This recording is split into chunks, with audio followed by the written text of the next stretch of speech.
कर्ण पिशाचिनी भारतीय तंत्र और लोक विश्वासों में से एक रहस्यमयी अस्तित्व है, जिसे एक प्रकार की विशेष पिशाचिनी आत्मा माना जाता है।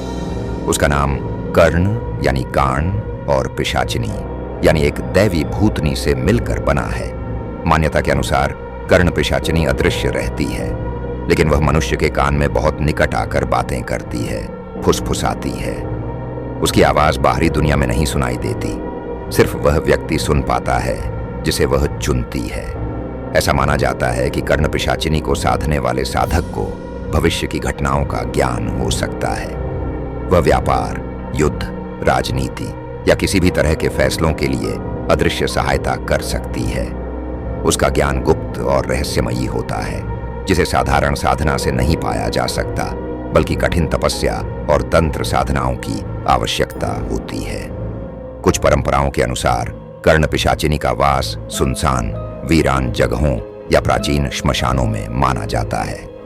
तंत्र ग्रंथों में वर्णन मिलता है कि कोई साधक अगर विशेष विधियों से उसे वश में कर ले तो वह अपने साधक के लिए अमूल्य सेवाएं करती है। लेकिन अगर साधना में कोई गलती हो जाए या साधक का मनोबल कमजोर हो तो वह साधक पर हावी होकर उसे मानसिक रोगी बना सकती है। वह व्यक्ति धीरे धीरे भ्रमित हो जाता है, अपनी पहचान खो देता है और अंततः आत्महत्या या पागलपन की ओर बढ़ सकता है। कर्ण पिशाचिनी भारतीय तंत्र और लोक विश्वासों में एक रहस्यमयी अस्तित्व है, जिसे कुछ कथाएं कहती हैं कि कर्ण पिशाचिनी की प्रकृति शुरू में तटस्थ होती है। वह न पूरी तरह दयालु है, न पूरी तरह क्रूर। वह साधक के मन और उद्देश्य को भांपती है।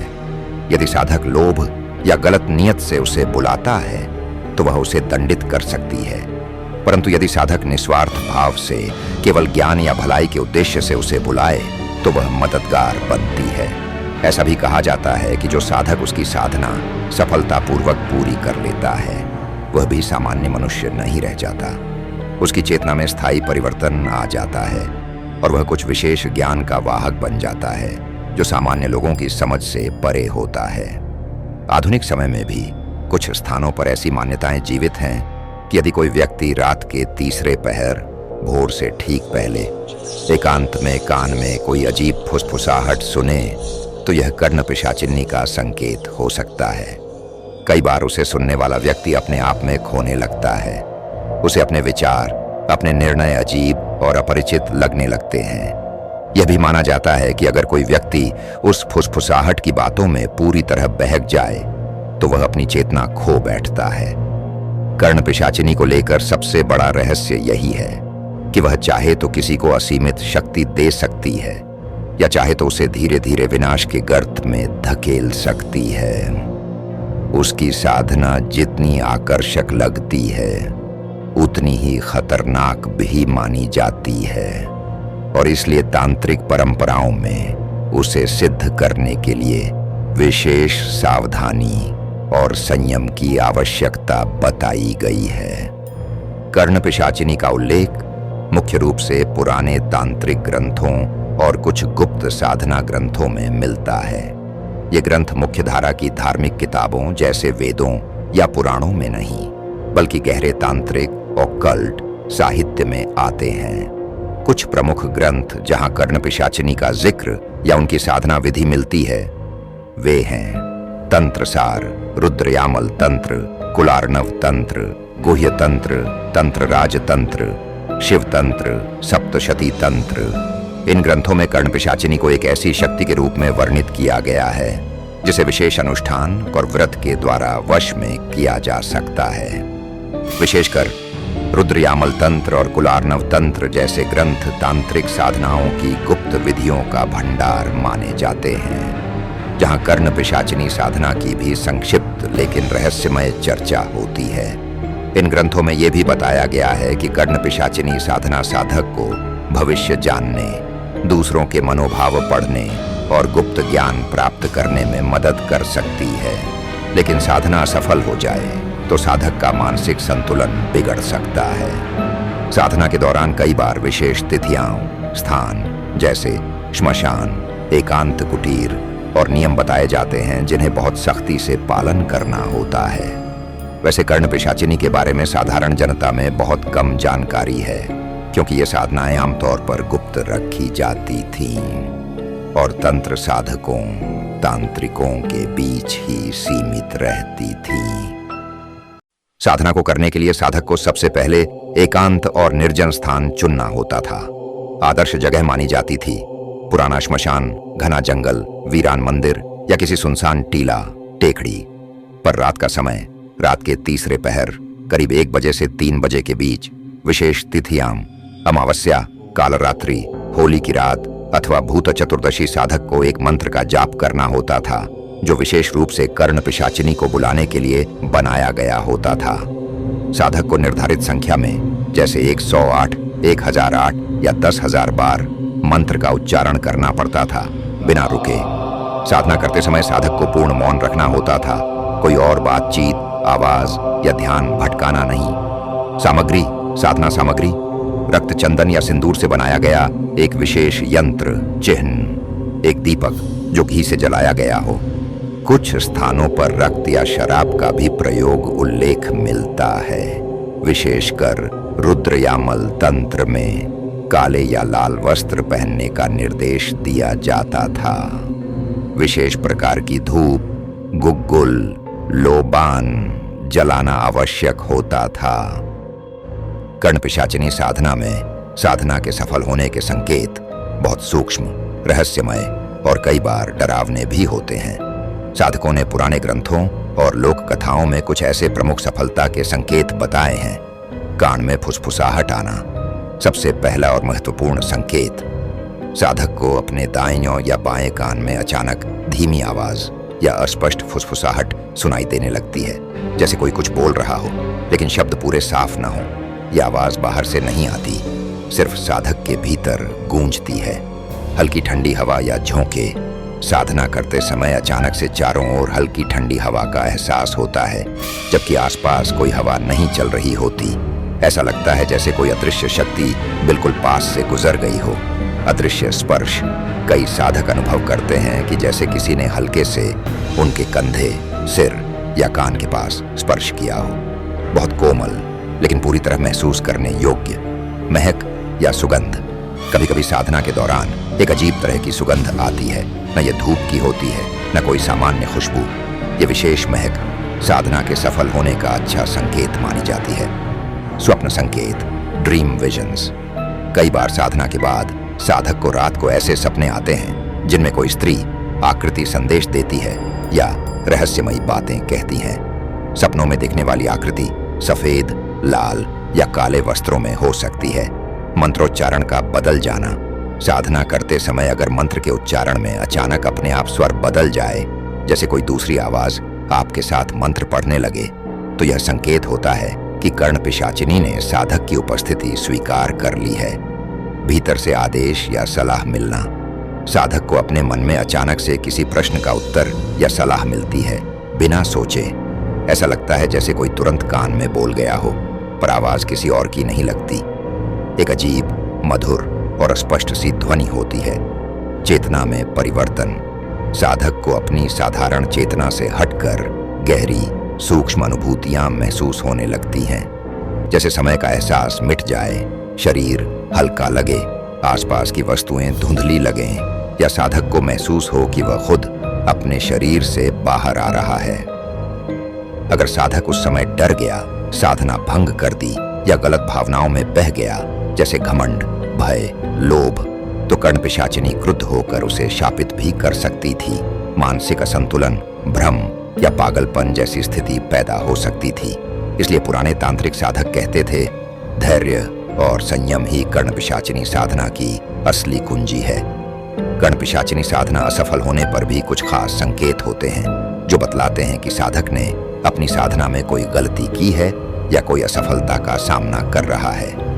ये संकेत बहुत डरावने और मानसिक रूप से विकृत करने वाले हो सकते हैं। यहाँ कुछ प्रमुख संकेत दिए गए हैं। साधना के दौरान घबराहट और असमर्थता। साधक को साधना के दौरान बहुत घबराहट या बेचैनी महसूस होती है, जैसे उसका मन पूरी तरह से भटकने लगे। मंत्रों का उच्चारण करते वक्त वह महसूस करता है कि शब्द सही नहीं निकल रहे हैं, या जैसे कुछ उसे रोक रहा हो।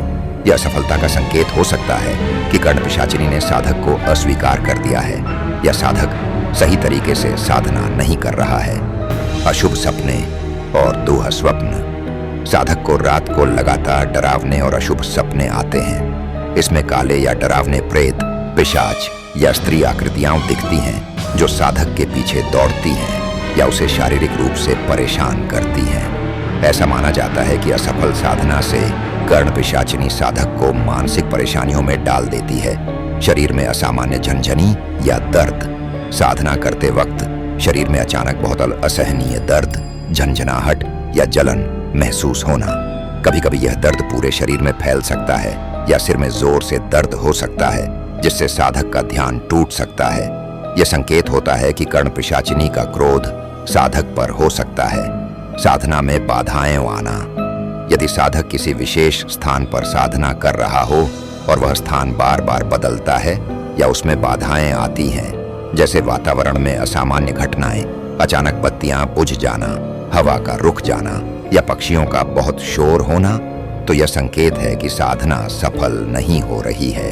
अक्सर अगर साधना सही तरीके से नहीं हो रही होती तो चारों ओर अजीब सा माहौल बन जाता है। कान में सुनाई दे रही आवाजों का अजीब होना। अगर साधक को कान में जो फुसफुसाहट सुनाई देती है वह उलझी हुई और अस्पष्ट हो या वह आवाज घबराहट, क्रोध या भूतिया संकेत देती हो तो यह साधना के असफल होने का संकेत हो सकता है। सामान्य रूप से सफल साधना में आवाज मदद करती है, लेकिन असफलता की स्थिति में वह भय और अव्यक्त क्रोध के रूप में बदल सकती है। साधक का मानसिक विकार या अवसाद। साधक को समय समय पर मानसिक असंतुलन का सामना करना पड़ सकता है। उसे लगता है कि उसके विचार असामान्य या भ्रमित हो रहे हैं। कभी कभी उसे खुद को पहचानने में भी कठिनाई होती है या वह अपने आसपास की चीजों को सही तरीके से महसूस नहीं कर पाता। यह असफल साधना का सबसे गहरा और घातक संकेत हो सकता है। साधना के बाद आत्महत्या या मानसिक विक्षिप्तता का खतरा। अधिकांश तांत्रिक ग्रंथों में यह चेतावनी दी जाती है कि असफल कर्ण पिशाचिनी साधना व्यक्ति को मानसिक रूप से अस्थिर कर सकती है। अगर साधक अपने मानसिक नियंत्रण को खो देता है तो वह आत्महत्या करने या पागलपन की ओर बढ़ सकता है। यह इसलिए होता है क्योंकि कर्ण पिशाचिनी के द्वारा फुसफुसाई गई बातें उस व्यक्ति के दिमाग में घुसकर उसे मानसिक विकारों की ओर ले जाती हैं। क्या करना चाहिए असफलता के बाद? यदि साधना में असफलता मिलती है तो पुरानी तांत्रिक परंपराओं के अनुसार साधक को तुरंत साधना छोड़ देनी चाहिए और विशेष पूजा पाठ या विसर्जन अनुष्ठान करना चाहिए। साधक को मानसिक शांति के लिए कुछ समय तक ध्यान, प्रार्थना और सकारात्मक ऊर्जा का अभ्यास करना चाहिए ताकि वह कर्ण पिशाचिनी के प्रभाव से मुक्त हो सके। कई तांत्रिक मान्यताएं यह भी कहती हैं कि उपवास या गायत्री मंत्र का जाप करके साधक अपनी नकारात्मकता को समाप्त कर सकता है। साधना असफल होने पर यह जरूरी होता है कि साधक निराश न हो और पूरी सावधानी के साथ पुनः मानसिक संतुलन पाने की कोशिश करे। यदि यह खतरनाक स्थिति बढ़ जाए तो किसी योग्य तांत्रिक या गुरु से मार्गदर्शन प्राप्त करना चाहिए। कर्ण पिशाचिनी साधना एक अत्यंत गूढ़ और खतरनाक तंत्र साधना है और इसके साथ जुड़ी कई चेतावनियां हैं। यह चेतावनियां न केवल साधक के शारीरिक और मानसिक स्वास्थ्य के लिए जरूरी हैं, बल्कि इनसे यह भी स्पष्ट होता है कि इस साधना को बहुत ही सावधानी और समर्पण के साथ किया जाना चाहिए। अगर किसी ने इसे हल्के में लिया या बिना पूरी तैयारी के किया तो यह उनके लिए बहुत गंभीर परिणाम ला सकती है। 1. मानसिक असंतुलन और विक्षिप्तता। कर्ण पिशाचिनी के साथ जुड़ी सबसे बड़ी चेतावनी यह है कि अगर साधक सही तरीके से और पूरी तरह से सावधानी से साधना नहीं करता तो वह मानसिक असंतुलन का शिकार हो सकता है। साधना के दौरान यदि साधक का मन विचलित होता है या वह ध्यान में खोता नहीं है तो कर्ण पिशाचिनी की शक्तियां उसे धीरे धीरे भ्रमित कर सकती हैं। इससे उसे अपनी सोच और पहचान पर शक होने लगेगा। अगर साधक के साथ मानसिक विक्षिप्तता का अनुभव होता है तो उसे तुरंत साधना को छोड़ देना चाहिए और अपने मानसिक स्वास्थ्य का ध्यान रखना चाहिए। 2. शारीरिक नुकसान और रोग। कर्ण पिशाचिनी के प्रभाव से शरीर पर भी बुरा असर पड़ सकता है। कुछ कथाएं कहती हैं कि जो साधक सही तरीके से ध्यान नहीं करता वह शारीरिक रूप से भी कमजोर हो सकता है। कभी कभी शारीरिक परेशानी जैसे सिर दर्द, जोड़ों में दर्द, अत्यधिक थकान या बीमारियां भी बढ़ सकती हैं यदि साधना पूरी निष्ठा से न की गई हो। तीसरी, आत्महत्या या आत्मविनाश का खतरा। अगर साधक कर्ण पिशाचिनी के प्रभाव में आकर अपनी मानसिक स्थिति खो देता है तो वह आत्महत्या या आत्मविनाश के विचारों में फंस सकता है। कुछ परंपराओं के अनुसार असफल साधना का परिणाम इस तरह के गंभीर मानसिक नुकसान के रूप में हो सकता है जो साधक को बुरी दिशा में ले जा सकता है। इसीलिए तांत्रिकों और गुरुओं ने इसे अत्यधिक ध्यान और समर्पण के साथ करने की सलाह दी है। 4. कर्ण पिशाचिनी का क्रोध। कर्ण पिशाचिनी एक अत्यंत शक्तिशाली और खतरनाक आत्मा है। यदि साधक के मन में कोई गलत भावना जैसे लोभ, घमंड या डर आ जाता है या वह साधना को अधूरा छोड़ देता है तो कर्ण पिशाचिनी उसे अपने क्रोध का शिकार बना सकती है। वह साधक को मानसिक और शारीरिक रूप से परेशान करने के लिए उसकी सोच पर हावी हो जाती है। इस दौरान कर्ण पिशाचिनी साधक से उसे अपनी शरण में लेने का प्रयास करती है और अगर साधक ने उसके आदेशों को न माना तो वह उसे शापित भी कर सकती है। 5. अनुशासन और गहरी साधना की आवश्यकता। कर्ण पिशाचिनी की साधना किसी भी साधक के लिए एक गहरी साधना की मांग करती है। यह केवल किसी तंत्र साधक के लिए नहीं बल्कि एक व्यक्ति के मानसिक और आत्मिक बल का परीक्षण भी है। यदि साधक में समर्पण, संयम और धैर्य की कमी हो तो उसकी साधना कभी सफल नहीं हो सकती। इसलिए साधक को पूरी तरह से अनुशासन में रहना चाहिए और किसी भी प्रकार की जल्दबाजी, भय या घबराहट को छोड़ देना चाहिए। 6. विशेषज्ञ की आवश्यकता। कर्ण पिशाचिनी जैसी खतरनाक साधना को शुरू करने से पहले एक अर्थपूर्ण गुरु या तांत्रिक विशेषज्ञ से सलाह लेना अत्यंत महत्वपूर्ण है। बिना मार्गदर्शन के इस तरह की साधना करना जानलेवा हो सकता है। साधक को किसी अनुभवी गुरु से प्रशिक्षण प्राप्त करना चाहिए और सही विधियों का पालन करना चाहिए। निष्कर्ष, कर्ण पिशाचिनी साधना एक अत्यंत गंभीर और खतरनाक प्रक्रिया है जिसे केवल उस व्यक्ति को करना चाहिए जो मानसिक, शारीरिक और आत्मिक रूप से पूरी तरह तैयार हो। यदि साधना के दौरान किसी प्रकार की असफलता, डर या मानसिक परेशानी महसूस हो तो तुरंत साधना को छोड़ देना चाहिए। कभी भी किसी अन्य व्यक्ति को यह साधना करने के लिए मजबूर नहीं करना चाहिए और अगर मन में कोई संदेह हो तो इसे त्याग देना चाहिए। साधना में सफलता प्राप्त करना एक लंबी और कठिन प्रक्रिया है और यदि असफलता मिलती है तो जीवन को फिर से सामान्य बनाने के लिए सही कदम उठाना जरूरी है।